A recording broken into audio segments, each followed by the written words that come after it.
todos los presentes.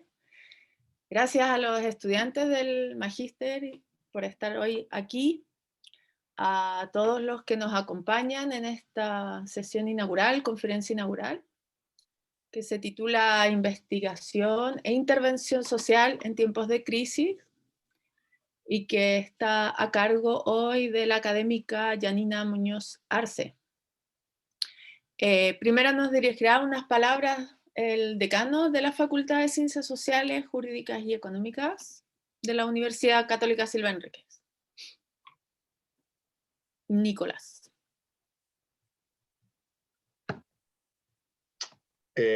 Hola, ¿cómo están? Me presento, mi nombre es Nicolás Flit, soy el decano de la Facultad de Ciencias Sociales, Jurídicas y Económicas. ¿Se me escucha, cierto? Que yo ni me veo ni me escucho. Bien. Entonces, quería agradecer a todos y a todas la presencia en esta actividad muy interesante, en esta clase inaugural de nuestro magíster en Intervención Social, Convenciones en Familia y Migración e Interculturalidad.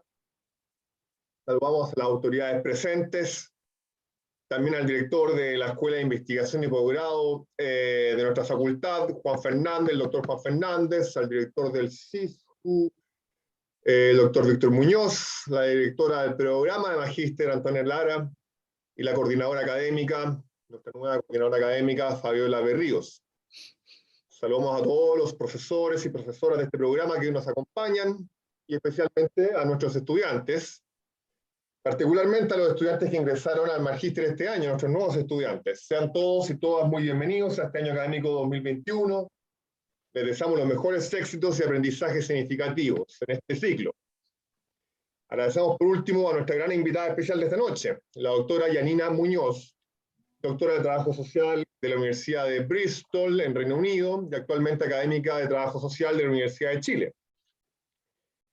He podido leer algunos de los trabajos de la profesora Yanina Muñoz. Algunas también nos encontramos en un congreso en Londres años atrás. Y me parece que el tema del que nos viene a hablar, bajo el título, como decía Antonia, Investigación e Integración Social en tiempos de crisis, nos sitúa justo en el centro del desafío que este programa de Magíster busca alcanzar. O sea, cómo producir conocimiento que a la vez tenga impacto efectivo en la intervención social, considerando además el contexto de doble crisis en que se encuentra nuestro contexto social y político en nuestro país, ¿no? A partir del estallido primero, luego la pandemia, y el rol de las ciencias sociales, en particular de los profesionales de las ciencias sociales en este inédito escenario. Entonces, cuando digo que este programa de Magíster tiene el desafío de integrar significativamente investigación e intervención social, hago referencia a un anhelo de larga data, larga tradición en nuestra facultad. Ahí acabo de ver en las imágenes, por ejemplo, a la directora de la Escuela de Trabajo Social, a quien saludamos también, a Ruth Lizana, ¿no? Y es porque este programa en particular se fundó en 2009 en la Escuela de Trabajo Social y ha formado decenas de graduados que se desempeñan actualmente en diversos ámbitos de la intervención y la política pública. En este propósito también buscamos llevar a cabo la misión de nuestra universidad y facultad, que es contribuir a través del trabajo intelectual y profesional a la producción de una sociedad más justa y solidaria. En 2019, el Magíster da un paso más al incorporarse a nuestra Escuela de Investigación y Posgrado, vincularse al Centro de Investigación en Ciencias Sociales y Juventud CISJU, asumiendo de este modo la investigación y la intervención desde una perspectiva interdisciplinaria. Contamos hoy con un claustro académico de lujo, con expertos de nivel nacional e internacional, muy productivos y vigentes en sus respectivas líneas, con vínculos, diría orgánicos, excúsenme porque soy sociólogo, ¿no?, con los temas y desafíos de la política pública y con las luchas sociales que los impulsan. En estas condiciones, el paso natural que hemos dado el 2020 ha sido incorporar el programa del proceso de acreditación de la Comisión Nacional de Acreditación, que no es obligatorio para la formación de magíster, pero sí es una obligación autoimpuesta por nuestra universidad y por nuestros académicos, pues estamos comprometidos con el mejoramiento constante de la calidad académica que ofrecemos y con ofrecer las mejores condiciones para nuestros estudiantes. En este proceso aprendemos todos y todas, por lo que agradecemos el compromiso y trabajo realizado por el equipo a cargo de la Escuela de Investigación y Posgrado y también a la comunidad académica y estudiantil que va a participar y también ha participado, ¿no?, en las reuniones cuando sea la visita de evaluación de la CNA.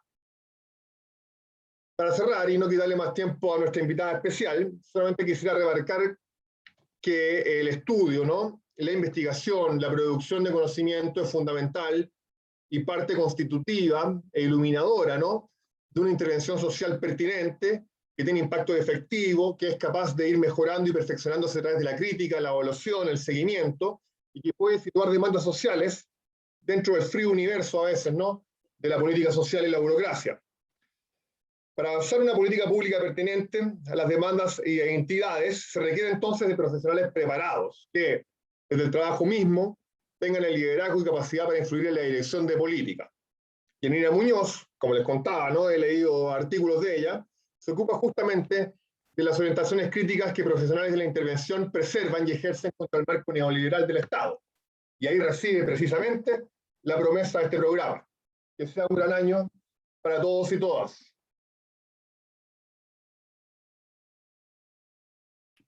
Bueno, muchas gracias, Nicolás, por tus palabras. Ahora dejo también al doctor Juan Fernández, director de la Escuela de Investigación y Posgrado de la Facultad. Juan. Muchas gracias, Antonia. Simplemente para saludar también a todos los colegas, a los académicos, a nuestros estudiantes del programa, y especialmente agradecer a la doctora Yanina Muñoz también por acompañarnos en esta charla inaugural. Y ya lo ha remarcado bien el decano, ¿cierto? Estamos en un desafío muy, muy relevante donde los énfasis en el valor de la investigación, de la generación de conocimiento, pero no por un carril separado de lo que son las prácticas y la acción y los desafíos de la transformación social.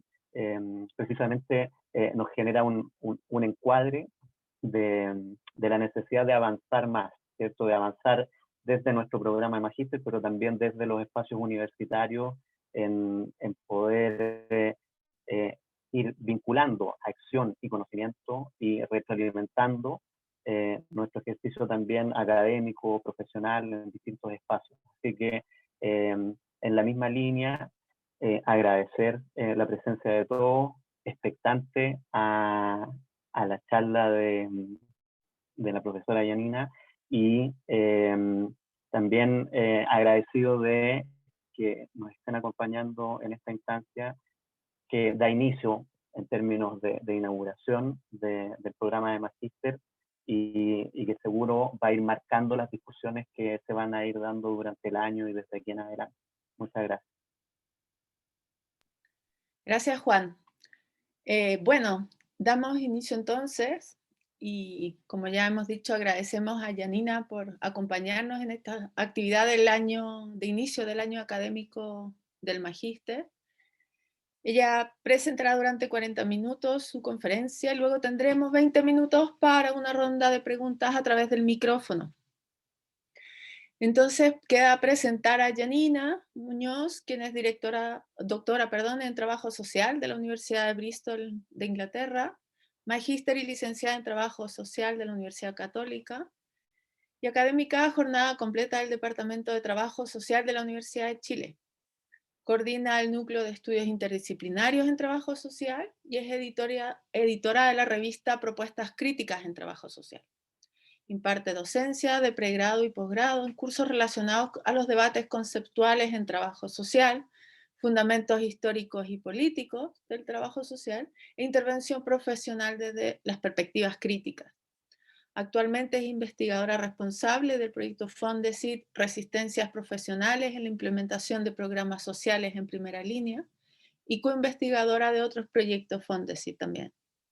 Desde el año 2020 es integrante del Grupo de Estudios de Sociología y Ciencias de la Comunicación de Fondesit, ANIT. Y dentro de sus publicaciones en los últimos 2 años destacan, por ejemplo, Intervención social en la encrucijada neoliberal, Transformaciones sociales en clave de resistencia, así como Razón neoliberal e investigación, Resistencias desde el trabajo social y Epistemologías críticas e intervención social.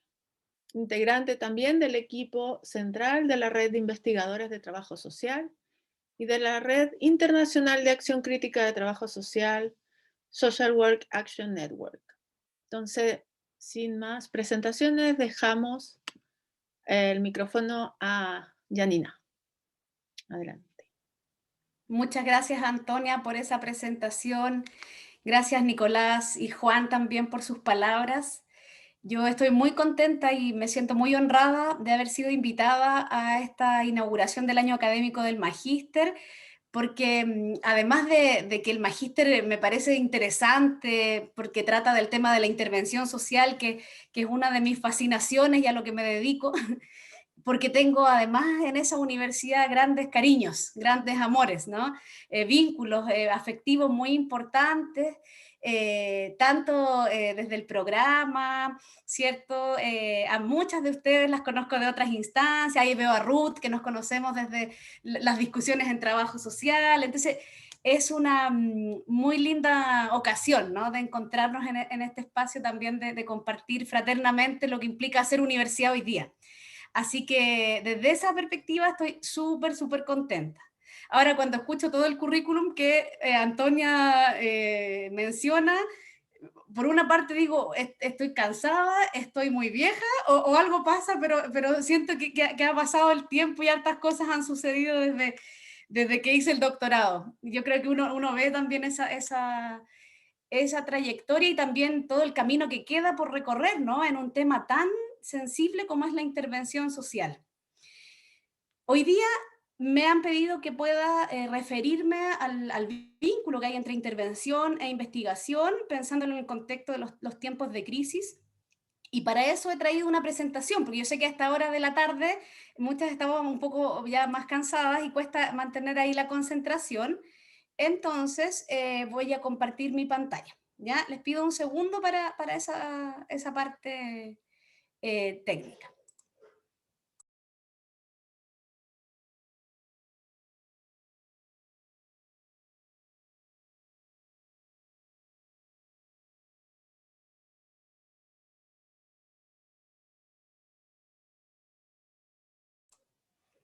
Bien.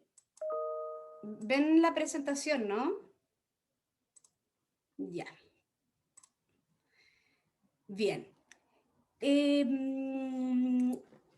Bueno, esa era la portada. Ahora voy a empezar con lo que nos convoca. Intervención e investigación. Lo primero que hay que decir aquí, para marcar este punto, es que esta es una relación sumamente compleja, ¿ya? Y no necesariamente evidente. En primer lugar, porque cuando pensamos en intervención y en investigación, estamos pensando en la manifestación más concreta de una relación que es anterior, ¿sí? Que conceptualmente es anterior y que tiene que ver con la relación entre teoría y práctica. Y eso nos remite a una discusión que es epistemológica, primero que todo, ¿no? Respecto de cómo entendemos qué es teoría, qué es práctica y la relación entre estas dos cosas, que no son lo mismo, ¿sí?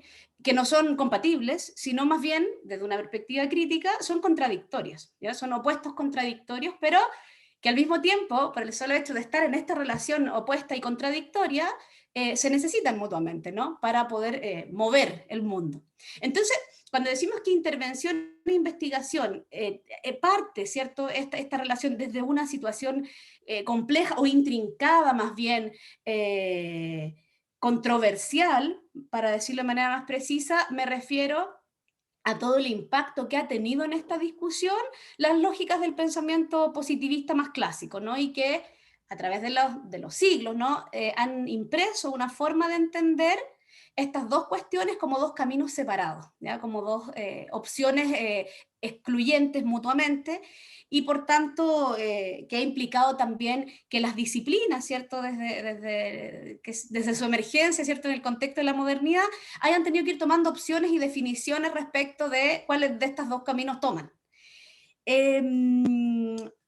Y bien, ahí hay una discusión súper amplia que dar, no la voy a expandir en este momento, pero si a alguien le interesa más la podemos conversar en la ronda de preguntas.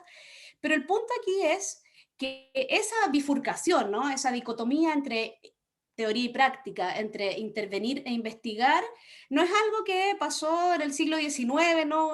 Con las primeras discusiones del positivismo más arraigadas en las ciencias sociales, sino que es algo que se reproduce hasta el día de hoy. De hecho, alguna vez conversando con otras colegas, cuando estamos en estos procesos de acreditación de los programas, ya la camisa de fuerza que nos pone, ¿cierto? Esta misma lógica de acreditación es que definamos si nuestros programas son profesionalizantes o académicos, por ejemplo. Ya ahí hay una tensión que da cuenta precisamente de esta dicotomía. Entonces es bien complejo salir de ahí. Les voy a contar algunas cosas en esta presentación que tienen que ver, como ya se mencionó antes, con resultados de investigación sobre el tema de intervenir e investigar en lo social en general, particularmente desde el trabajo social, porque me dedico y estoy desde ahí, ¿no? Haciendo esto. Pero en las investigaciones que hemos realizado, hemos observado y hemos analizado a distintas profesionales que implementan programas sociales, que coordinan programas, que dirigen, qué sé yo, centros de intervención, fundaciones, ONG, que están en el servicio público, etc. Lo segundo que decir para empezar a hablar de esto es que se pone más compleja la relación entre intervención e investigación cuando asumimos que para que una profesión, ¿sí?, una profesión sea considerada una disciplina, tiene que producir conocimiento. Y entonces esta tensión entre aquellas profesiones que ejecutan, implementan, hacen cosas, y estas otras profesiones que sí hacen investigación, que sí generan, que sí publican, ¿cierto? Que sí están en esta arena de la producción de conocimiento, en esta máquina, ¿no? Son de dos mundos completamente diferentes, ¿ya? Y uno de los principales problemas de eso, no solo es esta separación, sino la nula o muy escasa, ¿cierto?, comunicación entre estos dos mundos, por así decirlo. Entonces, en este contexto, muchas profesiones que aspiran a ser disciplina o a ser reconocidas por sus pares como disciplina, ¿ya? Y me refiero a profesiones eminentemente femeninas como la educación, como la enfermería, como el trabajo social, sin ir más lejos, disputan un campo, ¿cierto?, de producción de conocimiento donde intentan validar que aquello que hacen, ¿sí?, es conocimiento. Y ahí se producen una serie de tensiones y de preguntas más profundas que tienen que ver con qué entendemos, ¿cierto?, por conocimiento, por producción de conocimiento, por conocimiento válido y legítimo, etcétera, etcétera. Entonces, ese es el primer tema a considerar cuando hablamos de esta relación entre intervención e investigación. Ahora vamos desmenuzando la cosa, ¿ya? Primero, yo creo que es muy importante aclararnos en lo que refiere a qué entendemos por intervención social. Aquí hay un discurso positivizado que le hace un flaco favor a este problema que veíamos recién de la dicotomía entre intervenir e investigar, ¿cierto? Y que tiene que ver con entender que intervenir lo social es la práctica, ¿ya? Y que intervenir lo social es hacer cosas, que la intervención es ejecutar programas, ¿sí? Cuando nosotros le llamamos a eso intervención social, estamos reproduciendo precisamente esta lógica, que es lo que impide articular esta producción de conocimiento desde las bases, con sentido social, orientado a la transformación, etc. Entonces, en ese puzzle, una de las primeras cuestiones que hay que dilucidar es una idea de intervención social que no es igual a práctica, ¿ya? En el sentido del concepto de práctica más básico del término referido a la reiteración, ¿cierto?, a la repetición de un patrón de acciones, que en ciertos contextos puede haber resultado bien, ¿sí?, pero sin todo este entramado, esta arquitectura conceptual y metodológica, sí, que le da sentido, que le da fundamento y que le da una orientación hacia un propósito.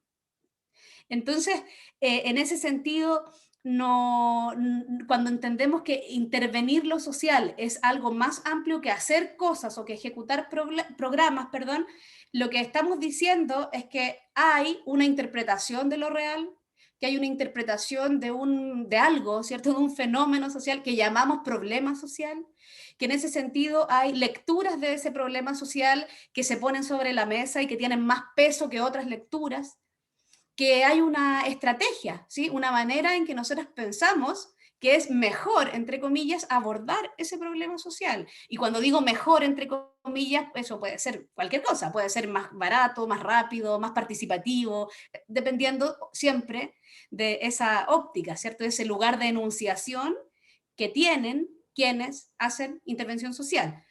¿Sí? Entonces, cuando alguien está diseñando un programa, cuando alguien diseña un programa de magíster, cuando alguien evalúa un proceso, ahí hay intervención social.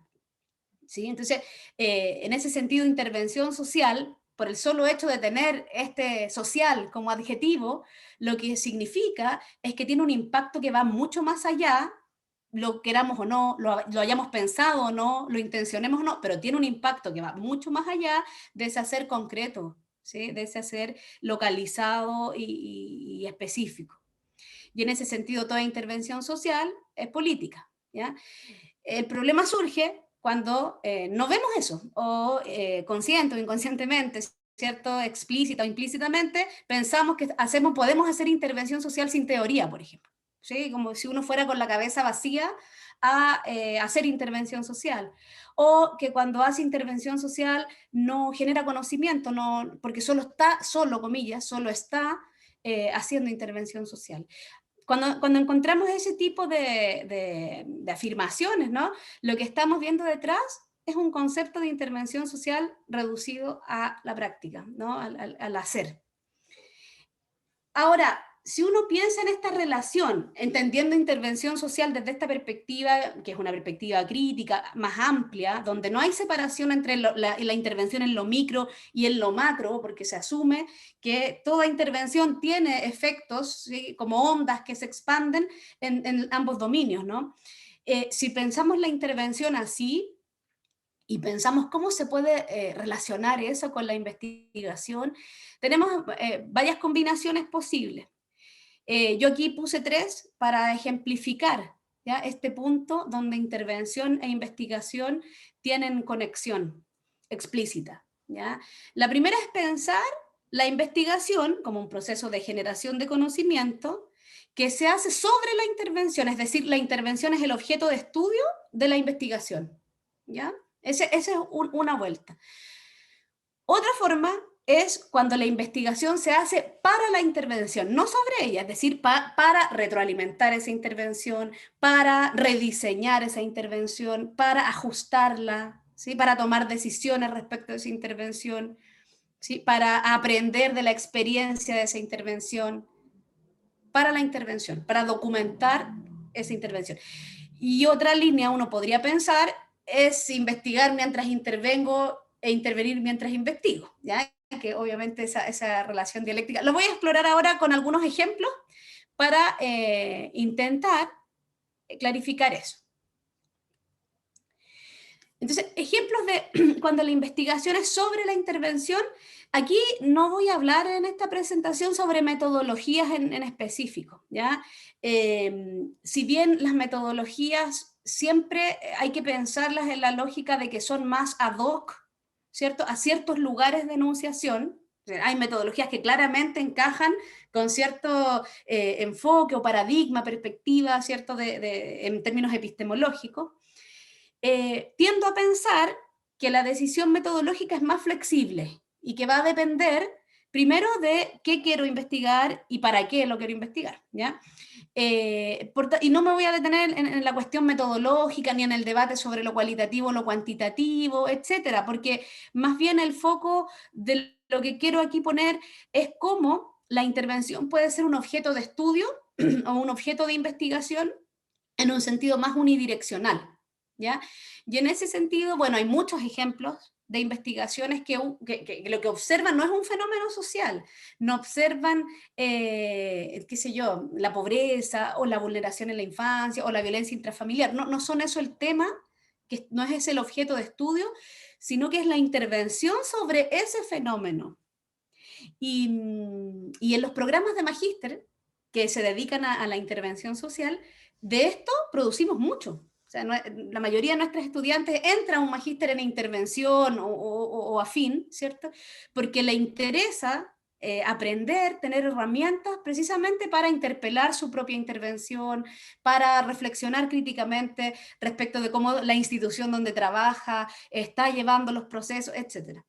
Entonces ahí hay muchas alternativas de donde la investigación se pone al servicio de la intervención. Yo pongo aquí unos ejemplos, por ejemplo, las etnografías de la intervención, las narrativas de la intervención, por supuesto, estudios experimentales, también eso hay harto, estudios de caso.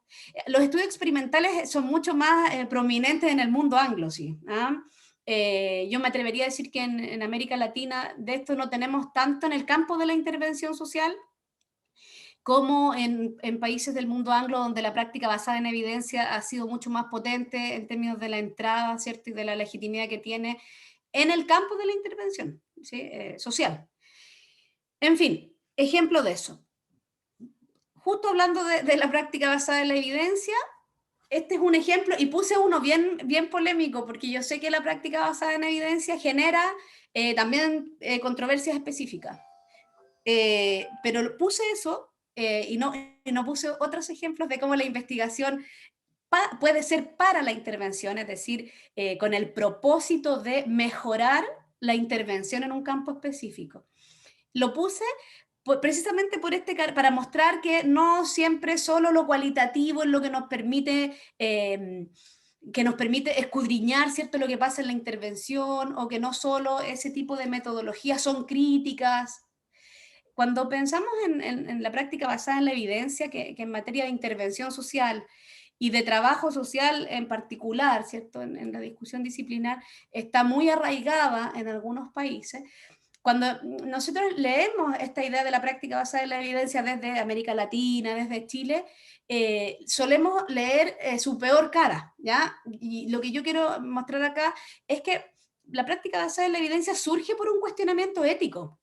Y en ese sentido obedece a un impulso que es político, que tiene que ver con no podemos intervenir lo social si no tenemos las mejores evidencias disponibles de que lo que vamos a hacer no solo no daña a las personas que participen, ¿cierto?, de esos procesos, sino que además les beneficien. Y ese cálculo, que es un cálculo muy costo-beneficio, muy racional, ¿sí? Es un cálculo hecho desde la ética, ¿sí? por el respeto, ¿cierto?, al usuario de la intervención, al participante de la intervención, etc.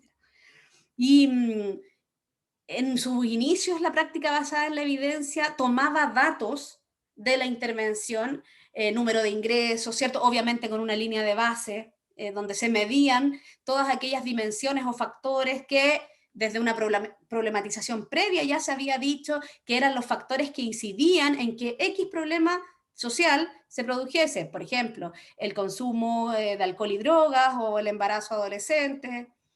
Estudios previos ya habían mostrado que ciertos factores incidían en que, qué sé yo, las chicas que estaban embarazadas y tenían 14 años desertaban más del sistema escolar cuando se juntaban tales y cuales factores. En un principio, la práctica basada en la evidencia, al observar procesos de intervención con población específica en esos problemas sociales bien determinados, identificaba los factores que incidían en el éxito o en el fracaso. Voy a ser bien gruesa para decir eso, pero en el éxito o en el fracaso de esa intervención. Sin embargo, a través del tiempo, esa lectura se fue tomando un matiz mucho más crítico respecto de que la evidencia por sí sola no habla, sino que se debe triangular al menos con las siguientes cosas. Primero, la familia o el sujeto de intervención, ¿cierto?, sus propias experiencias, sus propias visiones respecto de lo que pasa.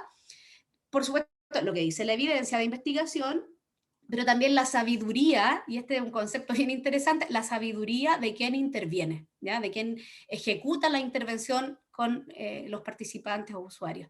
Entonces, este triángulo tensiona la idea de evidencia y la pone en un diálogo que es mucho más reflexivo y, por supuesto, mucho más plástico.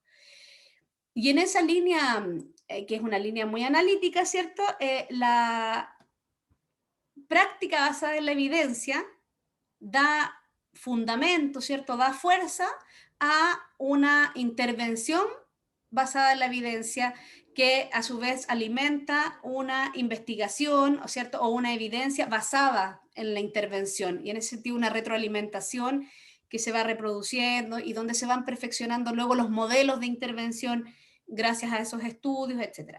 Bueno, ¿cuándo viene el problema con todo esto? Cuando estos modelos están ya tan afinados, han pasado por tantos procesos cíclicos de análisis, ¿cierto?, de la evidencia y de ajuste a los contextos locales, que llega un momento en que se convierten en productos y se venden, ¿ya? Y ahí tenemos el lado B de cualquier estrategia de producción de conocimiento, ¿ya? Y ahí, quienes estamos en los temas de intervención sabemos, todas las licencias, ¿cierto?, de programas sociales que son compradas, ¿cierto?, de otros países y que vienen como paquetes, qué sé yo, rígidos, etcétera, y que tienen otros problemas cuando se ponen en juego en los territorios y con sus particularidades locales, etcétera, etcétera. Pero más que expandirme en esa parte, quería mostrarles ese ejemplo donde la investigación es para mejorar la intervención, ¿ya?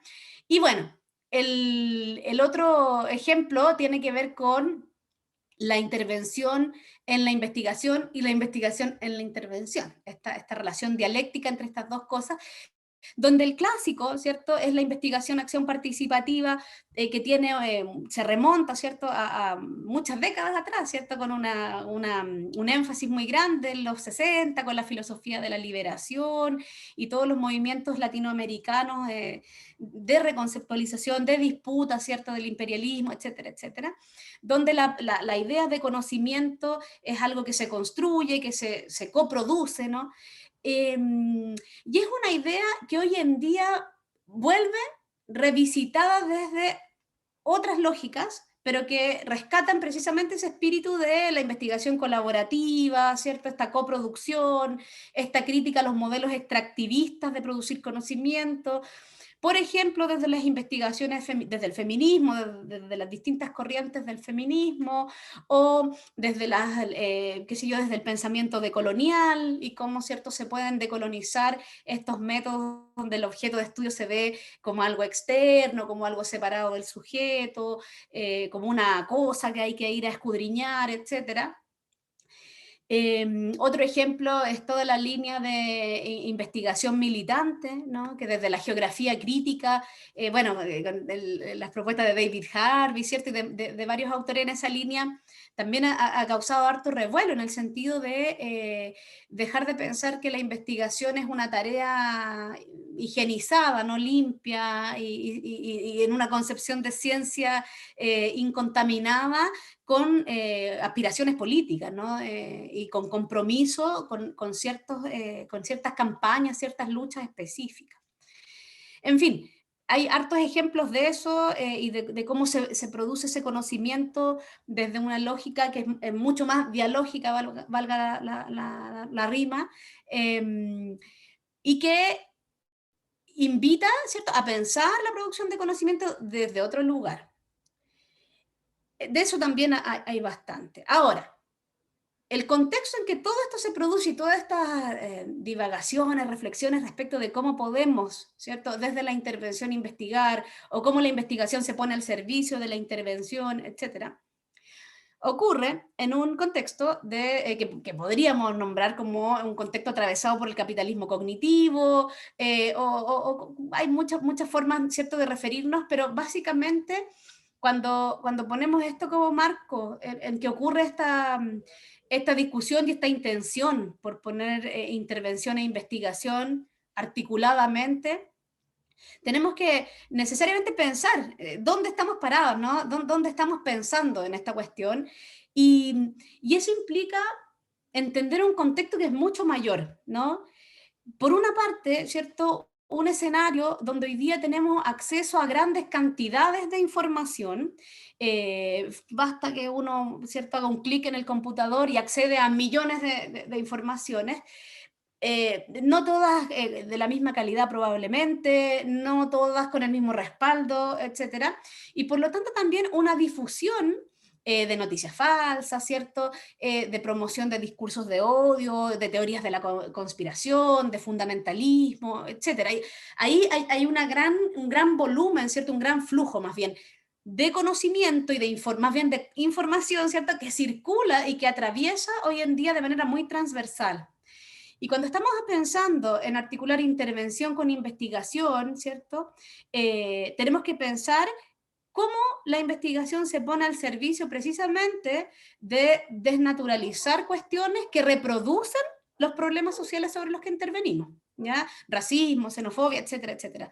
Cómo la forma en que producimos conocimiento se compromete o intenta, ¿no?, impactar en esto que hoy día parece como sentido común, en esto que hoy día se reproduce y que causa daño a poblaciones completas, ¿no? Entonces, ese es el primer punto del escenario.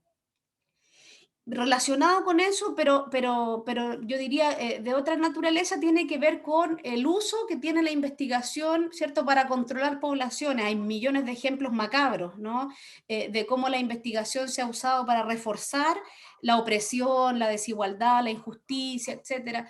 Ahora, a través de la historia, ¿no? Hay muchos ejemplos, pero si uno lo piensa en el hoy día, ¿no?, hay proyectos de investigación que a simple vista parecen muy, no sé, neutros, inofensivos probablemente, pero cuando el foco de la investigación está de alguna manera, por ejemplo, reforzando cómo responsabilizamos a los individuos de sus problemas, de alguna manera está alimentando ese status quo. Insisto, puede ser que sea intencionado o no, pero es algo que hay que examinar. O sea, cómo nuestras investigaciones se salen, ¿cierto? Se desmarcan de una lógica donde se responsabiliza a los individuos de sus propios problemas. Um, Ejemplo, no sé, investigaciones que surgen para la intervención y desde la intervención, en esta lógica que explicábamos antes, pero cuyo objetivo es, por ejemplo, indagar o explorar en cómo las familias que están en situación de pobreza, cuál es su nivel de compromiso con la intervención del programa X, en función de los resultados que alcanzan, ¿no? Detrás de un objetivo de esa naturaleza, lo que está es una hipótesis o un supuesto de que si no funciona el programa es porque las familias no están comprometidas con el programa, ¿no? Ese tipo de cuestiones es lo que hay que tener cuidado cuando intentamos vincular investigación e intervención. En otras palabras, no toda articulación entre intervención e investigación necesariamente va a aportar a la justicia social o a los valores, ¿cierto?, que desde un horizonte político nos mueven. Y lo tercero es asumir que hoy día la investigación que es legitimada socialmente, ¿cierto?, ocurre en el marco de políticas de financiamiento de la investigación que a nivel internacional privilegian ciertas cuestiones por sobre otras, ¿ya? Y eso lo digo con conocimiento de causa, tanto como investigadora que ha tenido que postular a los fondos de financiamiento público y que ha tenido que concursar, ¿no? Hoy día en mi rol de evaluar o de colaborar en los procesos de evaluación, ¿cierto?, de gestión de la gente que está postulando proyectos con financiamiento público. Entonces, ahí hay una cuestión que el reforzamiento, ¿cierto?, de ciertas lógicas o de cierta diseño, ¿cierto?, que tienen que tener las investigaciones para que pasen el filtro de lo que hoy día es socialmente aceptado como una investigación válida, puede ser brutal. Y cuando yo trabajo este tema con personas que están hoy día interviniendo en lo social, que están implementando programas, que están trabajando en escuelas, qué sé yo, es prácticamente imposible llegar a esta línea, por mucha investigación que yo quiera hacer, por mucho que yo sepa que es importante, ¿cierto?, generar conocimiento. Ahora, hay que decir también que han habido giros, no suficientes, ¿cierto? Pero algunos gestos interesantes como, por ejemplo, empezar a mirar la productividad de quienes postulan a estos concursos, no solo en base a las publicaciones que tienen, ¿ya? Que era es un tema súper controversial respecto de la utilidad del conocimiento que producimos, ¿no? y desde el 2018 hubo una apertura respecto de, qué sé yo, mirar algunos concursos, particularmente el postdoctorado, luego fue el Fondesit de Iniciación, desde una perspectiva más integral, ¿no? O sea, cuánto las personas, además de publicar, también, qué sé yo, difunden, generan acciones, ¿cierto?, de diseminación de la ciencia con comunidades fuera de las universidades, y son cuestiones un poquito más interesantes, ¿no? Sin embargo, hay mucho que todavía recorrer y criticar en este sentido, para nada un tema cerrado. En el caso de la Unión Europea, por ejemplo, en el 2018 también se decretó que ya nadie que reciba fondos de investigación con financiamiento público, digo, puede publicar sus resultados de investigación en revistas que sean pagadas, que no sean de acceso abierto. O sea, algo que es lógico, o sea, pero eso, por ejemplo, en Chile sigue ocurriendo. Con financiamiento público, publicamos, de hecho yo misma, en revistas con acceso pagado. Entonces, ahí, y claro, bueno, después les puedo contar un poco más, pero con Gabriela Rubilar, una compañera de trabajo de la Universidad de Chile, hicimos un estudio sobre las revistas indexadas respecto del perfil, etcétera. Y claro, la gran mayoría de las revistas que hoy día tienen una ponderación más alta en términos de su valoración son revistas que son pagadas, que no son de acceso abierto. Entonces, ahí hay una paradoja, ¿no?, que se repite y que tenemos que también estar atentos. Voy a revisar la hora porque, por supuesto, que podría estar, estoy seteada para hablar 3 horas de esto y son solo 40 minutos. Así que si me paso, igual me pueden detener. No sé siquiera cuántos minutos llevo. ¿Alguien ha contado la hora? ¿No? Sí, Janina, yo te aviso. Ya, Pero, dale ya, nomás. perfecto. Ya. Y bueno, y el panorama es altamente competitivo, entonces pensar en la investigación con estos estándares, donde 1/3 o menos a veces de las personas que postulan se adjudican proyectos, puede ser altamente desmotivante, ¿no? Y puede estar muy desvinculado del mundo de la intervención, como, insisto, como dos mundos en paralelo. Bueno, esto de lo que les estaba hablando respecto de las revistas, particularmente nosotros analizamos las revistas de trabajo social y claro, hay revistas tipo A y tipo B, ¿no? Estas revistas tipo A que son altamente exigentes en términos metodológicos, más no necesariamente conceptuales y con un horizonte político, ¿cierto? Que apunte a que el conocimiento que se generó va a interpelar cuestiones de orden estructural que están produciendo los fenómenos que se estudian. Y revistas tipo B, donde sí hay mucho discurso político sobre este horizonte de transformación, pero con mucha debilidad metodológica, ¿ya? Entonces, ahí tenemos... lo mejor de los dos mundos sería horizonte político, con metodología sólidamente fundamentada, ¿cierto? Con un aparato conceptual importante, actualizado, etc. Pero los tipos de revistas todavía también reproducen dicotomías en términos de lo político versus lo metodológico, por ejemplo, etc. Bien, ahora, cuando pensamos, y yo creo que aquí este es un nudo que yo creo que hay que darle una vuelta. Cuando pensamos que todos tuviéramos que intervenir e investigar al mismo tiempo, yo creo que no tiene ningún sentido eso. Ahí hay hartas posturas y esto es súper controversial, ¿ya? Yo creo que tenemos que pensar este tipo de cuestiones en colectivo, ¿ya? Y en ese sentido, nosotros quienes estamos en universidades, ¿cierto?, en programas académicos trabajando, yo creo que tenemos un rol fundamental respecto de cómo nuestros programas, nuestras revistas, nuestro pregrado, nuestros centros de investigación, etcétera, se ponen al servicio, ¿cierto?, de los procesos de intervención y de que quienes están, ¿cierto?, extramuros, fuera del mundo académico, ¿cierto?, puedan establecer diálogos y podamos nosotras como plataforma, ¿cierto?, apoyar, ¿cierto?, contribuir a que las voces de quienes están en este trabajo cotidiano o de quienes están de cara a las familias con las cuales se interviene, etcétera, puedan aparecer y puedan figurar públicamente, ¿ya? Y en ese sentido tenemos una ventaja brutal, somos universidades, ¿no? Como partiendo de esa base. ¿Qué pasó? Por ejemplo, en un estudio que hicimos con Gabriel hace un tiempo, es que en trabajo social particularmente, nosotros observamos un comportamiento muy adaptativo, ¿sí? En el sentido en que no sé, a principios de los 90 en trabajo social habían 2 Fondesit, por decir algo. Y hoy día la tasa de aprobación de Fondesit es igual que cualquier otra disciplina de las ciencias sociales. Igual los temas de publicación.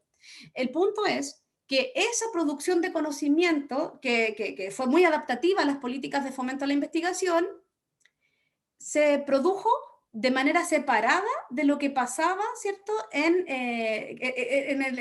las instituciones donde se implementan programas sociales, etc. Entonces, donde intervenir e investigar aparecen como 2 mundos totalmente distintos, ¿ya? Reproduciendo aquello que les comentaba al principio. En otras palabras, donde la investigación es un lujo que solo se lo pueden dar quienes están en la academia, ¿no? Y donde cuando uno hace intervención no hay tiempo para investigar. Y claro, eso no es falso. Con otra amiga, Natalia Hernández de la Universidad Alberto Hurtado, hicimos otro estudio, y con Camila Belis, compañeras de hace tiempo de allá de la Universidad Alberto Hurtado, respecto de esta misma relación entre intervención e investigación en profesionales que implementaban programas. Y efectivamente no hay tiempo, no les contratan para investigar a las personas que ejecutan programas de Sename o de Senda, etc. Por eso yo creo la relevancia de pensar más que en cada individuo tenga que haber la práctica de investigar e intervenir, sino más bien pensarnos como colectivo donde distintos actores aportan distintas cosas. Entonces, algunos aportan su experiencia, otros aportan, qué sé yo, su bagaje teórico y metodológico, otros aportan su plataforma para hacer público ese conocimiento, pero también genera harta culpa el no estar investigando. Saber que es importante investigar, pero no estar haciéndolo, ¿sí? En fin, les puedo después contar también más detalles de ese estudio en otro momento, ¿no? Para ir derechamente a los temas de resistencia que Nicolás mencionaba, que también lo dijo Antonia. Hoy día estoy con unas compañeras ejecutando un proyecto Fondesit regular sobre resistencias profesionales. Brevemente, para no expandirme en el tema, pero cuando decimos resistencia, en este marco, ¿cierto?, que toma elementos de la sociología del trabajo, de los estudios de resistencia, de la psicología laboral, una cuestión bien interdisciplinaria en ese sentido. Pero básicamente, resistencia se refiere a oponerse sin perder el puesto. Ese es el concepto que nosotros trabajamos.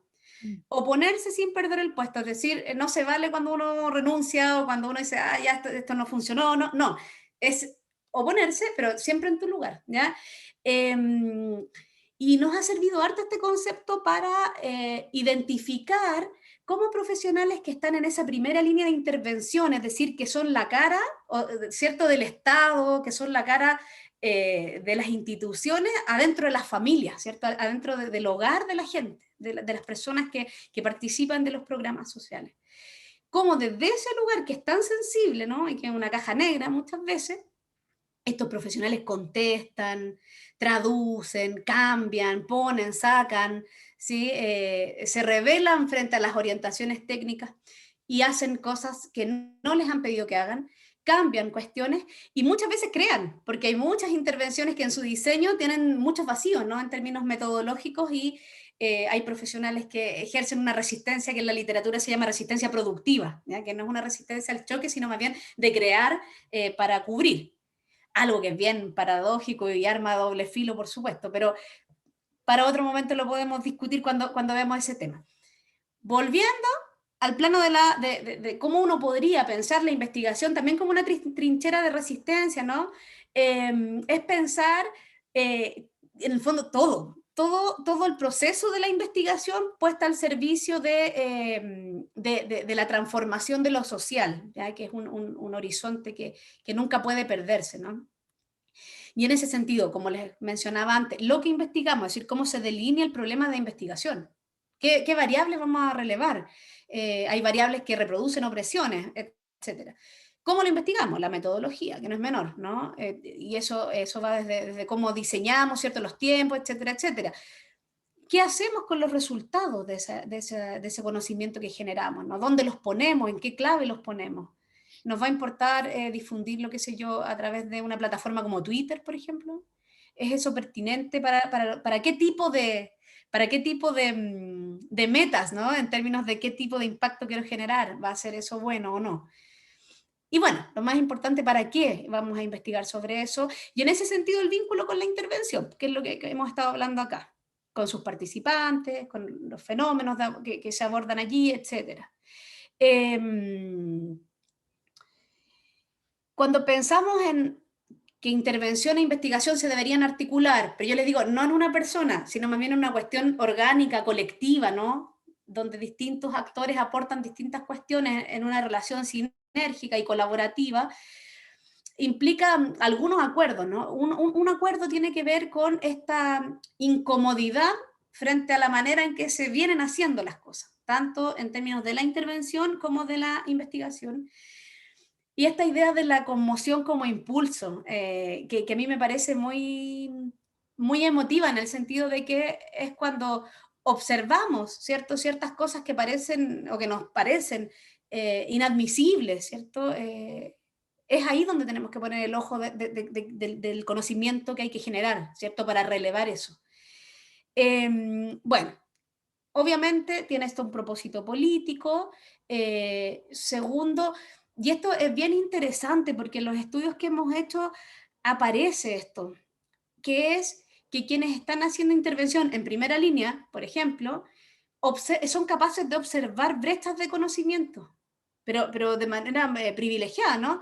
Y en ese sentido, ¿de qué información sería relevante producir para acortar esa brecha?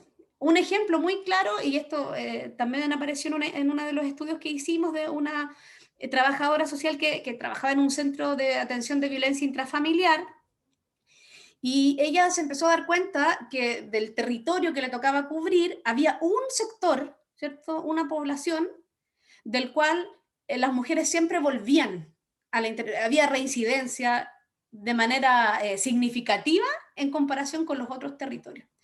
Y entonces es como, ahí tiene que ver con esta actitud investigativa de qué pasa, o sea, por qué hay el comportamiento, la respuesta, ¿cierto? Después de la intervención es distinta.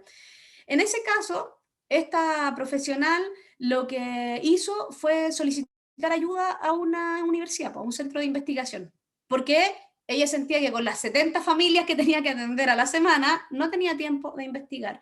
Y ahí es donde entramos nosotros como programas, ¿cierto? Académicos, etc. Janina, Sí, ahora sí estamos ya como a 5 minutos. ya, muchas gracias, Antonia. Bueno, esto tiene que ver con cómo reproducimos ideas de verdad, ¿cierto? Tanto en la intervención como en la investigación. Y otra cuestión importante es examinar estas relaciones de poder que siempre van a estar cuando producimos conocimiento, tanto a través de la investigación o en estas mixturas con la intervención. Y bueno, desde esta crítica a estas lógicas extractivistas de generación de conocimiento. Bueno, y criticar nuestra propia investigación, obviamente. Cuestiones clave que voy a decir en estos 5 minutos. La importancia del impacto, ¿no? Del impacto público que tiene nuestra intervención y nuestra investigación sobre todo. Ahí se habla mucho del conocimiento socialmente útil, ¿cierto? O de la importancia de esta difusión efectiva.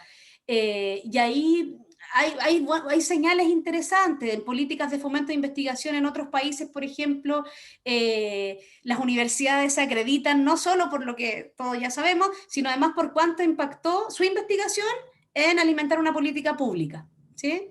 Entonces, es muy desafiante, es muy interesante y le pone el estándar, ¿cierto?, a las universidades y a los centros de investigación de impactar en términos políticos sobre los fenómenos que investiga. Bueno, esto ya lo hemos dicho, así que no lo voy a reiterar, ¿cierto? En todas las fases de la investigación habría que pensar cuánto eso aporta a la investigación, perdón, a la intervención que se hace, ¿cierto?, en un fenómeno determinado. Y solo para cerrar, para redondear el círculo, señalar o enfatizar que si volvemos a este concepto de intervención que les mencionaba al principio, ya desde esta perspectiva crítica, donde intervención no es sinónimo de práctica, ni de hacer, ni de ejecutar programas, ¿sí? Sino más bien que es una estrategia de intervención en el sentido de que se quiere transformar lo social, que se basa en conocimiento y que genera nuevo conocimiento en cada paso, ¿no? Y que busca también impactar en un plano estructural más allá del trabajo que puede hacer con X familia, en X territorio, etc. Entonces, la investigación siempre va a ser un componente ineludible de la intervención, independiente de que la estrategia para concretar este deseo sea centrado más bien en esta colaboración entre distintos actores con distintas experticias. Ya, y por último, los 30 segundos que me queda, invitarles a nuestro tercer seminario de la Red de Investigadoras en Trabajo Social. ¿Por qué? Porque los resultados de nuestras investigaciones los vamos a poner al servicio de la discusión del proceso constituyente. Entonces, ¿cómo los resultados que vienen de nuestros fondos y todo no solo van a parar a estos papers, sino cómo le hablamos a los constituyentes de estos temas que nosotros hemos visto, ¿cierto?, en nuestra investigación? Si les interesa, ahí está el link y pueden ver este ejemplo de, yo diría, no ejemplo en el sentido moral, sino como una expresión concreta de cómo la investigación se pone al servicio de lo político. Eso, muchas gracias, compañeros, por haberme invitado, y nada, quedo atenta ahí a las preguntas, comentarios, objeciones, etc. Muchas gracias, Janina, por esta interesante intervención y conferencia en estos distintos ámbitos que tú has relevado, de lo político, la relevancia también social, el horizonte de transformación, que creo que está en sintonía con lo que el Magíster busca también promover. Entonces abrimos el micrófono para quienes quieran hacer, como Janina decía, preguntas, comentarios, saludos y demás.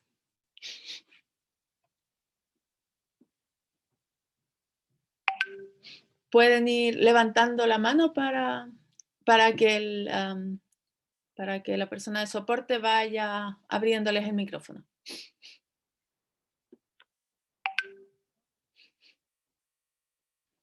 Ok, Rodrigo. Hola, ¿qué tal? Bueno, ¿se escucha, cierto? Sí. Bueno, en primer lugar, saludar a todos los presentes, a los colegas por haber organizado, felicitar por la organización de esta actividad, muy interesante, y a Janina por su presentación. Yo en particular tenía dos comentarios, preguntas que quería realizar, que me nacieron viendo todas las ideas que ponías. Sobre todo, si bien no es mi disciplina, sí es súper interesante ese fenómeno del trabajo social, que es al mismo tiempo una disciplina que investiga, pero es una disciplina objeto de investigación. Entonces es como bien interesante que tiene esas dos vertientes. Y en ese sentido había un punto que tú tratabas, que era cómo el trabajo social, que finalmente un área muy importante, o quizás la más amplia, se va hacia el ámbito del trabajo público, hacia el trabajo del sector público. En ese sentido, ¿cómo aborda este momento se podría decir, esta dicotomía existente entre las orientaciones de políticas o programas de intervención con la investigación propia sobre realidades específicas? Es decir, muchas veces las orientaciones de las políticas y programas tienen un sesgo cognitivo o un sesgo, se podría decir, de creación desde departamentos que no necesariamente están en contacto con la realidad en la cual se va a intervenir. Básicamente me refiero a eso. Entonces, ¿cómo se puede aportar y qué capacidad en realidad tienen de influencia el ámbito de la investigación en trabajo social para precisamente dar a conocer que muchas veces existe este desfase entre lo que el programa o plantea, la política plantea, y la realidad existente en el terreno? Y lo segundo que me parecía muy interesante, como te digo, en esta lógica de que el trabajo social tiene tanto este nivel de investigación en ámbito, como tú planteabas, Fondesit, se podría decir una investigación de nivel académico, a su vez, ¿cómo se relaciona con una investigación más aplicada, o sea, a nivel práctico? Y cómo salir un poco de hacer una división o una jerarquía entre investigación de primer orden o de primer nivel, que sería la académica científica, y la investigación que es propiamente que puede hacer tanto de los trabajadores sociales como las mismas comunidades para conocerse a sí mismos y tratar de influir y transformar su realidad. Me refiero a una... Y si tú conoces si existen experiencias que fomenten la investigación de las comunidades, de comunidades específicas, no necesariamente una investigación a nivel científico, pero sí que sean herramientas, insumos que permitan, no sé, participar de proyectos, de iniciativas locales, que puedan ir al municipio y generar información suficiente para poder desarrollar un programa local. Es decir, como ese nivel de investigación que sea realmente empírico y de transformación y gestión. Eso. Muchas gracias y felicitaciones nuevamente. Recogemos algunas preguntas más. Fernanda había levantado la mano antes físicamente y después Nicolás.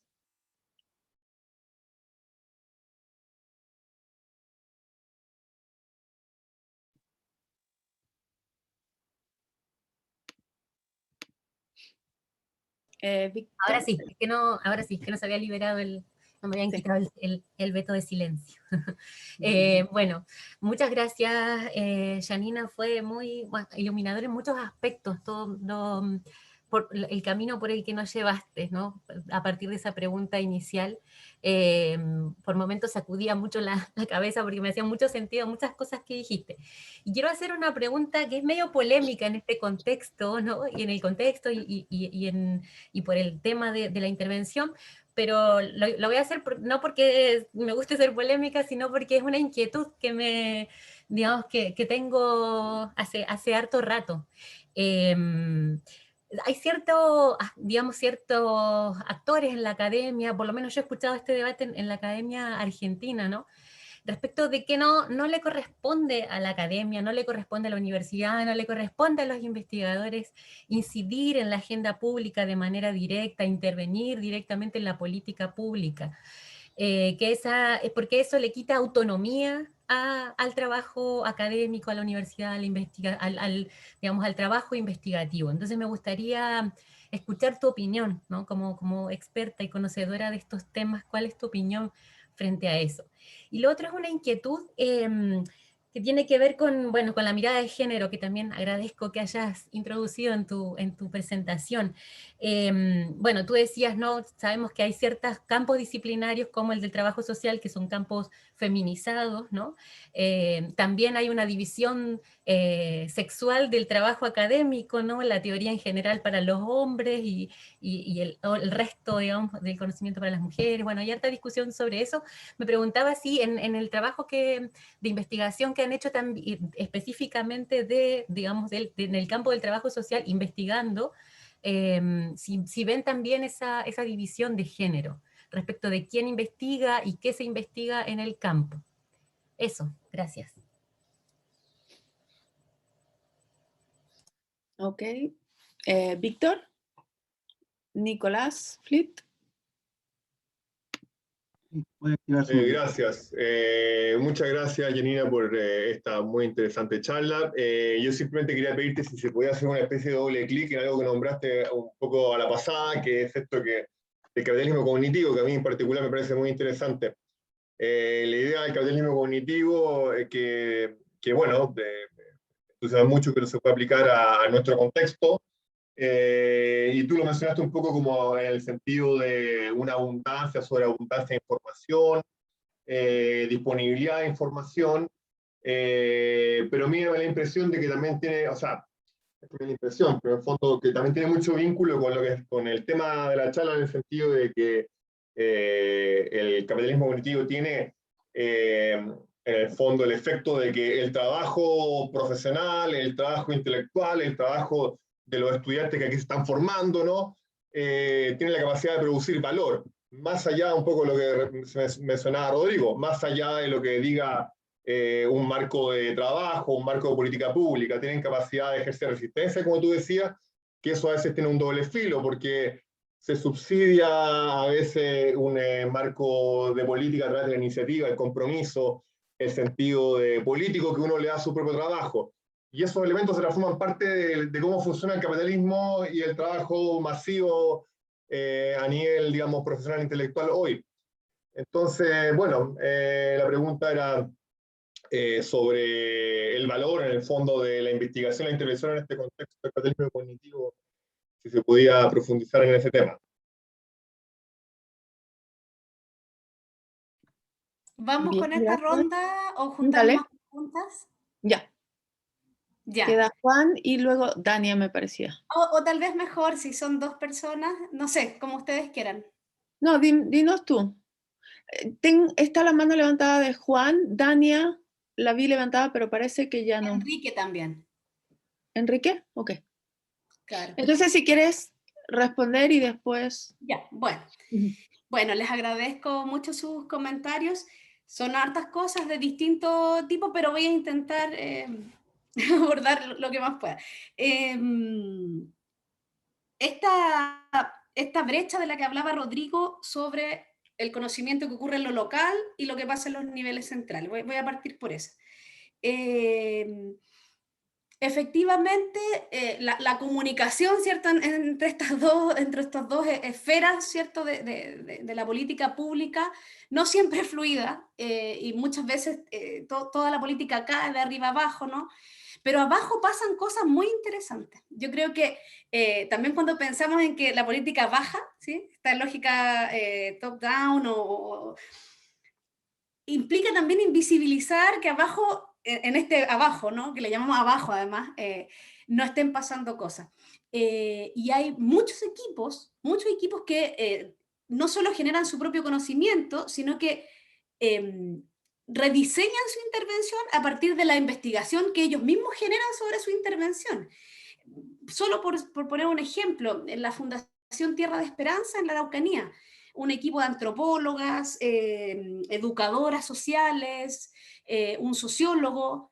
Ellas hicieron esto que podríamos decir, o lo David Harvey, investigación militante. Esta gente se quedaba después del trabajo, se juntaba los sábados, a deconstruir el modelo de intervención centrado en lo conductista, ¿cierto?, para trabajar con niños infractores de ley del pueblo mapuche, ¿no?, bajo orientaciones de Sename y de Senda. Entonces era infracción de ley y consumo de droga con población de niños y jóvenes mapuches.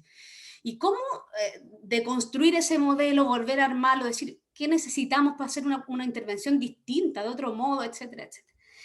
Y esa gente, a partir de su propia investigación, de contactar a agentes claves en el territorio, un trabajo precioso, sin financiamiento, sin siquiera que la fundación supiera en un principio que ellos estaban haciendo eso, inventaron un modelo de intervención, es una joya, ¿ya?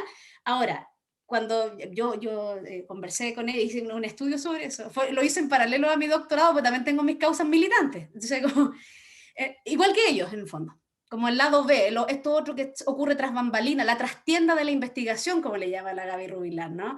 Ellos decían, nosotros no queremos que se sepa. Y ahí, Rodrigo, lo que tú planteas es súper interesante, porque tal vez nosotros pensamos que lo que tiene que pasar es que los niveles centrales de la política lo sepan, para que cambien, para que los modelos de intervención sean otros. Pero muchas veces pasa que quienes están en la intervención en primera línea no quieren, porque ya han tenido la experiencia que estas buenas prácticas, comillas, después se estandarizan y se vuelven norma y empiezan a contar como indicadores con metas que no necesariamente a todos los equipos de intervención les van a hacer sentido, etc. Entonces, yo me acuerdo que una de mis preguntas fue, o sea, ¿qué pasa con...? No, o sea, ojalá no se sepa, ojalá no se convierta en un manual esto, ¿ya? Y ahí también hay una tensión interesante, local, nacional, como para pensar. Lo otro, respecto de la investigación aplicada, yo comparto, Nicolás lo dijo al principio, esta noción del intelectual orgánico, que yo creo que Gramsci nos aportó y que nos sigue aportando todos los días para darle sentido al trabajo que hacemos y para vincularnos emocionalmente, ¿cierto?, con ciertas causas políticas donde vamos a destinar más tiempo, etc. Yo creo que eso debe ser transversal a las disciplinas, ¿no?, como en términos de la exigencia hoy día ante tal nivel de crisis, o sea, de un tiempo crítico en el sentido de la barbarie, ¿cierto?, que estamos viviendo, de que las distintas disciplinas se pongan al servicio de repensar este mundo, de aportar ciertas alternativas, etcétera. Yo creo que eso es una cuestión transversal, como casi un imperativo ético-político, ¿no? Hoy día. Eh, y muy vinculado a lo que decía Fernanda, yo creo que este impacto público, claro, que tú comentabas de Argentina, y bueno, y yo creo que en Chile también es incipiente, y no todas las universidades están en la línea de que la universidad debe estar comprometida públicamente, ¿cierto?, con el cambio social, etcétera. Estas consignas son bien específicas de algunas universidades, ¿no? En el caso de Argentina conozco algunas iniciativas bien interesantes de colegas en Rosario, ¿cierto?, en La Plata, que están poniendo todo esto en juego, ¿no? Haciendo programas, qué sé yo, de escritura colectiva, por ejemplo, con profesionales que implementan programas de distinto tipo, de escribir sobre sus experiencias de intervención, de ponerle un marco teórico a eso, de iluminar, y que ese es un trabajo que claro, podemos hacer, pero que requiere triple esfuerzo, porque no es para lo que nos contratan, así como a una psicóloga que atiende ciertos problemas qué sé yo, de depresión juvenil, no la contratan para hacer investigación. A nosotros en la academia no nos contratan para andar haciendo talleres de escritura con psicólogas que intervienen con depresión juvenil, ¿no? Entonces,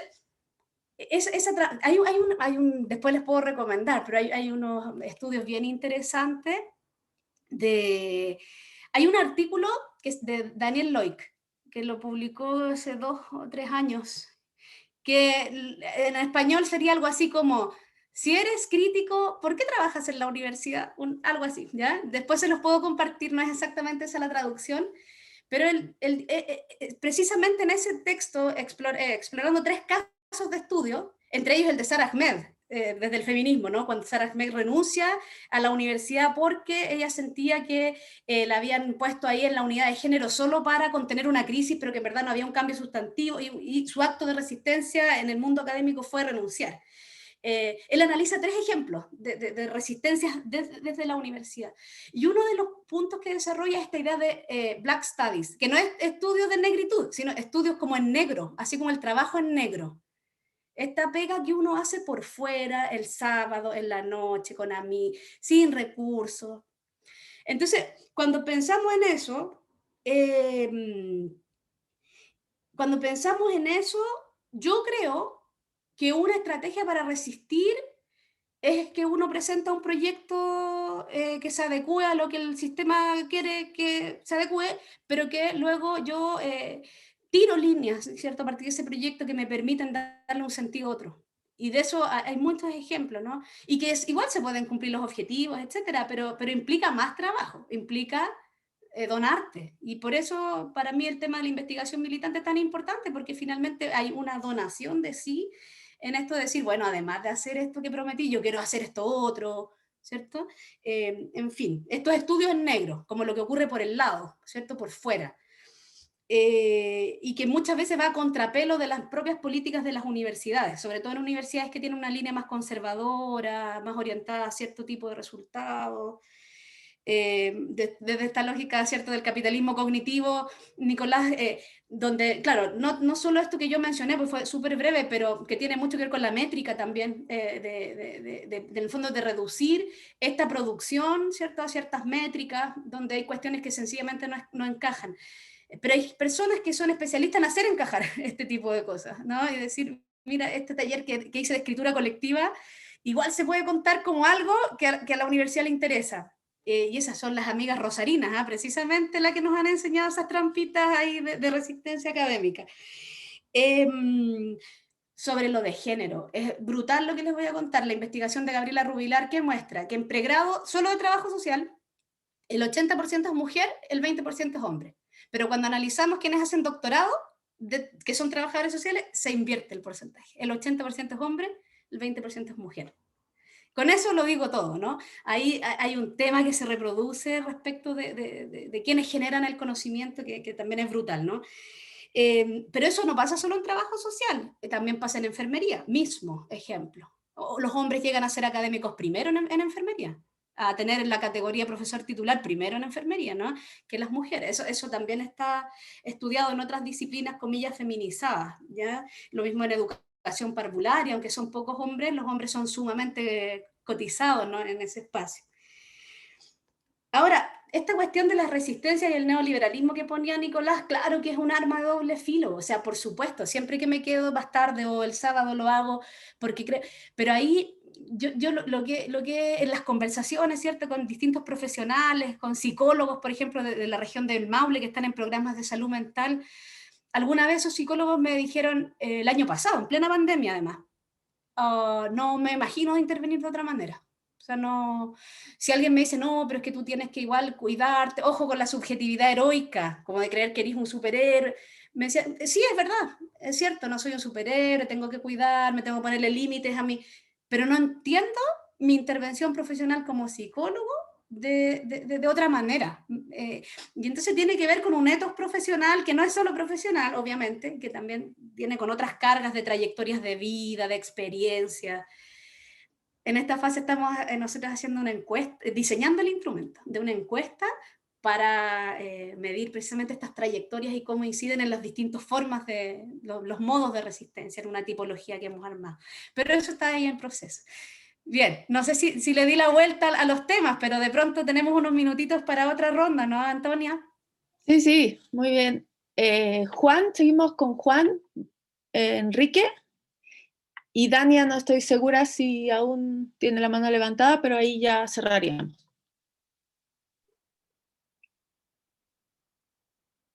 Ya, muy breve.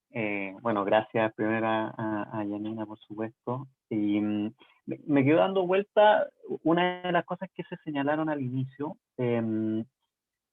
donde está esta relación entre investigación e intervención, ¿cierto? Y entra en juego también la idea como de asimetría de poder, ¿eh? En esta versión como más tradicional donde unos iluminados son los que diseñan porque manejan cierto conocimiento y otros son los que simplemente llevan esto a la acción y que se configura en este escenario como de asimetría de poder y desigualdad, cuando hemos visto que efectivamente aquellos equipos que están como más en la primera línea van, claro que van generando conocimiento, claro que van conociendo y sabiendo mejor cómo es esa realidad, en fin. Entonces, por un lado, poner el tema de cómo al vincular esto, también se ayuda de alguna manera a que puedan ser defendidas ciertas posturas de manera más sistemática, que te permita entrar a deliberar o a discutir desde distintos niveles, con una cierta generación validada, entre comillas, de estos lenguajes más en la lógica de investigación. Y no digo necesariamente para ir, claro, a incidir en el tomador de decisión ministerio, pero sí en los equipos locales para tener más argumentos para ir a convencer al alcalde de que te deje cierto margen para poder realizar estas otras cosas, o en organizaciones, en fundaciones. Entonces, por un lado, el espacio que da también esta vinculación en esa línea de contribuir a reducir asimetría, y por otro lado, vinculado a esto de la resistencia, a mí se me quedó pegado, ojalá me estén escuchando, porque Sí, te los veo a escuchamos, todos Juan. como... Ah, ya, súper, porque se me quedó pegada toda la pantalla. Y por otro lado decía, No, dale. vinculando esta idea de la resistencia, pero sin perder el puesto, que me gusta esa postura en términos de que, claro, se puede hacer desde la academia, pero también desde los equipos que están trabajando en distintos ámbitos, cómo también esta figura permite hacer una resistencia más activa, como poniendo sobre la mesa estos saberes, ya quizás de una manera más dialogada, más colectiva, más articulada, y puede ayudar a empujar también ciertas causas con más elementos. Entonces también ahí hay una posición política que de alguna manera cobra más respaldo. Eso, como para sumarle al debate. Gracias, Enrique.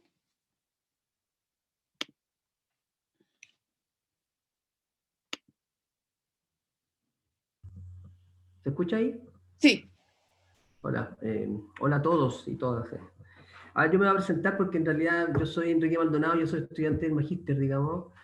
Yo soy geógrafo, ¿eh? Y voy a hablarte del espacio local porque yo trabajo en un espacio local, trabajo en un municipio acá en Chile, ¿ya? Un municipio de alta vulnerabilidad social. Primero que nada, darle las gracias a Graciela Yanina por su exposición porque fue bastante clarificadora, la encontré muy espontánea en lo personal, así que fue como bastante dinámica, digamos, tiene que ver con esos elementos. Y un poco lo que han manifestado las demás intervenciones, ¿eh? Que en el fondo esta intervención, cómo se permean los territorios, tiene que ver con eso, ¿eh?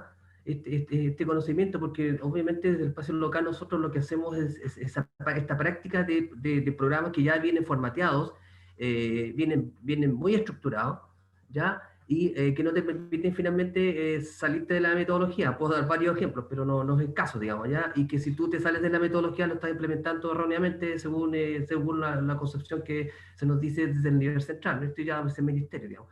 Entonces, tiene que ver con esta relación de cómo este conocimiento, esta intervención, se refleja en los territorios, ¿ya? Porque si finalmente, tal vez la pregunta de fondo es cómo este conocimiento que está en las universidades también permea los territorios, ¿ya? Y un poco con lo que decía la intervención anterior, cómo se va esta retroalimentación desde los territorios a este nivel superior desde el aula de las universidades.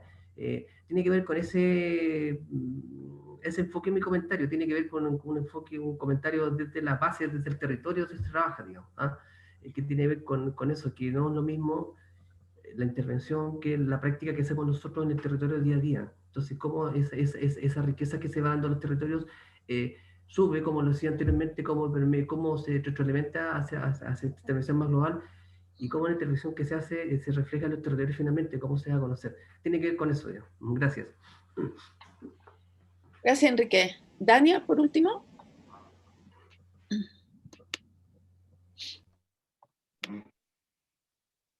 ¿Sí?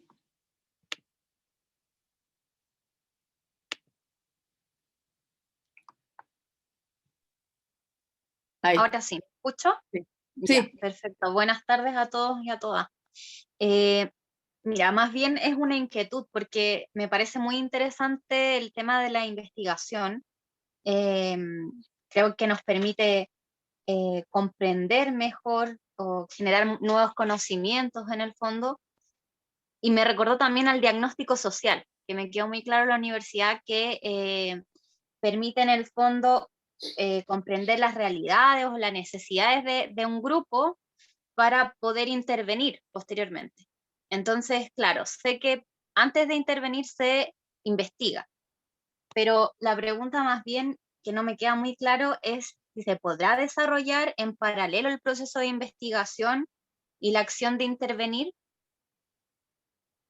porque comprendo que, claro, la investigación está sobre la intervención y la investigación para la intervención es mucho más nutritiva, pero se podrá hacer en el mismo periodo, digamos. Esa es como la consulta, en paralelo. No sé si me expliqué muy bien, no sé si se entendió. Sí, sí, Dania, sí, perdona, es que estaba pensando, por eso no contestaba. Bien, sí, contesto entonces, Antonia, ahora la ronda final. Gracias, Dania. Gracias. Sí. También me siento un poco cortada, no sé si me están escuchando bien. Ya, perfecto. Bueno, todas las preguntas muy interesantes, así que muchas gracias, Juan, Enrique, Dania, por sus comentarios. A ver, los temas de asimetría de poder que Juan menciona y cómo precisamente articulando intervención con investigación, eso se puede desenmarañar, por así decirlo, ¿no? Y yo creo lo interesante es cómo se puede también dislocar esas relaciones de poder, como mover un poco el tablero de las piezas de ese ajedrez en términos de quién produce el conocimiento, quién porta el conocimiento válido, etc. Yo creo que eso es la potencia que tiene esta idea de articular intervención con investigación. Y eso yo creo, y ahí no lo tomé, pero era algo de la pregunta que había hecho antes Rodrigo, que es que, Rodrigo, cuando lo mencionaste, dije, ¿cómo se genera un conocimiento que a lo mejor no es necesariamente científico, no es necesariamente investigación científica, ¿cierto? Pero es aplicada. Yo creo que ahí, ojo, porque también toda esta discusión que estamos teniendo implica pensar qué entendemos por conocimiento científico, por ciencia incluso, ¿ya? Por pensar la ciencia también como una categoría que no es natural y que también se puede criticar y que se puede deconstruir y que se puede hacer ciencia de otro modo, en otras palabras. Que es, por ejemplo, hay una red de investigadoras científicas hoy día en Chile, feministas, que esa es la consigna, o sea, cómo hacer ciencia de otro modo, y ciencia en todos los ámbitos, no solo en las ciencias sociales, en las ciencias, qué sé yo, físicas, bioquímicas, medicina, etc. ¿Cómo se puede hacer ciencia de otro modo? Y desde el feminismo, desde los feminismos, hay hartas claves interesantes que yo creo que hay que mirar, porque tiene que ver con precisamente dislocar, ¿cierto?, esta posición de poder y de legitimidad de quién produce y de cómo produce el conocimiento, etc. Yo creo que ahí hay altos ejemplos súper interesantes. Lo vinculo con lo que preguntaba o comentaba Enrique sobre cómo esto se puede ver en los territorios. Por ejemplo, ahora, hace muy poco, una compañera que es psicóloga, con una compañera que es periodista, comunicadora, están haciendo un proyecto de intervención en los territorios con personas que son migrantes y que son trans, ¿ya? Transgénero. Y el proceso de intervención y de investigación, porque fue al mismo tiempo, a propósito de lo que preguntaba Dania, se materializa en un documental. ¿Sí? Un documental que fue, y ahí lo interesante, ¿cierto?, de este trabajo interdisciplinario, porque una de las profesionales que lleva adelante este proceso es comunicadora, es periodista, la otra es psicóloga, trabajan en conjunto para que el documental sea diseñado y coproducido con las personas migrantes trans que aparecen en el documental. En el fondo no son objetos del documental, sino que producen el documental en conjunto. Y entonces, y en el proceso de hacer el documental hay una intervención que tiene que ver con reconocer el propio lugar, reconocer las discriminaciones, etcétera. Una serie de cuestiones que tienen que ver con una intervención, por una parte tal vez de corte más terapéutico, pero también tiene un impacto público, porque ese documental después circula y también muestra, ¿cierto?, una dimensión muy íntima respecto de esa situación en particular, ¿no? Entonces ahí hay intervención, porque es un proceso de intervención, es decir, tiene fundamento, está estructurado, hay metodología, hay un objetivo que se quiere lograr, hay un producto que se logra después. Lo que pasa es que se hace participativamente y se hace en un formato tal vez poco convencional, que es el formato de producir un documental. Entonces, de poder se puede, y se puede en ese sentido que los territorios, como preguntaba o comentaba Enrique, sean partícipes, no solo, cuando dice territorio yo me refiero en el sentido más delesiano de territorio, ¿no? O de desterritorializar de alguna manera, de dislocar, ¿cierto?, de mover ciertas cuestiones en términos de esa legitimidad para producir el conocimiento, etc. Y hay hartos ejemplos muy interesantes, pero no me quiero expandir tanto por el tema del tiempo. Entonces, para lo que decía Dania, sí, pues, se puede hacer las dos cosas, pero requiere mucho recurso en el sentido no solo de recursos humanos y ojalá de equipos interdisciplinarios, ¿no?, donde hayan distintas ahí contribuciones, sino también en términos de que cada actor puede aportar cosas distintas. O sea, no sé, un territorio, una comunidad, un grupo de jóvenes en un liceo, porta un conocimiento que es valiosísimo, ¿cierto? Y que nosotras probablemente no tengamos. Nosotros portamos otros recursos, ¿no? Que tienen que ver con, muchas veces con estructurar, con intentar, ¿sí?, darle un hilo conductor a algo, y muchas veces con cuestiones más cosméticas también. Y por otro lado, las plataformas como la universidad, como el mundo académico, que tiene una tribuna, ¿cierto? Para hablar, ¿no? Para hablar y para decir. Cuando algo se dice desde la universidad tiene otro peso. Y eso los territorios lo saben súper bien. Entonces también ahí hay alianzas estratégicas que muchas veces se generan. Y claro, como dice Juan, no es solo incidir, no sé, en un ministerio, en el diseño de una política, muchas veces tiene que ver con cuestiones muy micro, en los espacios locales de pequeños cambios que hacen una diferencia, ¿no? Y además de eso, yo diría, la otra potencia que es la de generar opinión pública, que no la abordamos mucho en la presentación, pero que tiene que ver con todo el uso también de, qué sé yo, de redes sociales, de mostrar, ¿cierto? De manera tal vez más fluida, ¿no? Hay un tipo de resistencia en la literatura que se llama e-resistance, como resistencia electrónica, que también es una forma, ¿no? Que muchas veces nos preguntamos, ¿y esto aportará en algo? Creo que no aporta, pues, pero aporta de alguna manera a crear un sentido común o a de construir un sentido común, y es un granito de arena más, ¿no? Pero claro, también ocurre en distintos planos, yo diría, lo que se puede hacer con esa investigación. Eso, no sé si se me queda algo en el tintero, pero creo que ahí quedo, Antonia. Sí, Janina, muchas gracias. La verdad es que no, estamos bien sobre el tiempo, pero ha sido muy interesante, creo que ha suscitado muchas preguntas y reflexiones.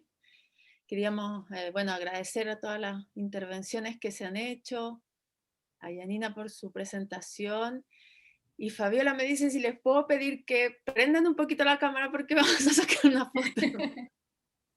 Para las redes sociales. Para las redes. Yo les quiero dar las gracias a Antonia, Juan, Nicolás, Fabiola, Fernanda, bueno, a todo el equipo, a las compañeras de trabajo social, por supuesto, y a todos quienes estuvieron hoy día con sus preguntas y comentarios. Nada, me comprometo a mandarles los materiales de los que hablamos acá, los papers, todas esas cosas, para quienes les interese seguir leyendo de eso. Sí, buenísimo, quedan muchísimas preguntas y reflexiones sobre las prácticas, sobre estas relaciones que tú has planteado y cómo llevarlas a cabo en este contexto, buscando esos intersticios posibles para hacer y estar y resistir en las instituciones. Bueno, muchas gracias a todos y será hasta una próxima oportunidad. Super, muchísimas Gracias. Chao, chao. Chao.